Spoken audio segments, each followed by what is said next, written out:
সকাল থেকে এত কাজ করেছি যে শেষমেশ স্টেশনে বসে মুড়ি ঘুগনি খেয়ে আবার কাজে ফিরতে হয়েছে।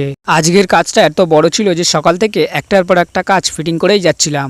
দোতলা বাড়িতে ভাড়ায় কাজ তোলা, গরমের মধ্যে বাসের ভাড়ার ওপরে উঠে কাজ করা, শরীরটা একেবারে ক্লান্ত হয়ে গেছে। কাজ করতে করতে কখন যে দুপুর পেরিয়ে গেছে বুঝতেই পারিনি। তারপর এত খিদে পেয়ে গেল যে আমরা দুজন স্টেশনে গিয়ে একটু বসেছিলাম। স্টেশনের সেই মুড়ি ঘুগনিটা তখন মনে হচ্ছিল যে পৃথিবীর সবথেকে ভালো খাবার। ক্লান্ত শরীরে একটু খেয়ে ফিরে এলাম আবার কাজে, কারণ কাজ থামালে চলে না, কারণ আমাদের মতন ছেলেদের জীবনটা পরিশ্রম দিয়েই তৈরি। তারপর আবার শুরু হলো কাঁচ ফিটিংয়ের কাজ, তারপর একটা দুটো, এইভাবেই সব জানালার কাজ করতে করতে রাত 9টা বেজে গেল। শরীর ক্লান্ত, হাত ব্যথা, তবুও একটা শান্তি আছে, কারণ আজকের দিনটা নিজের পরিশ্রম দিয়েই শেষ করলাম।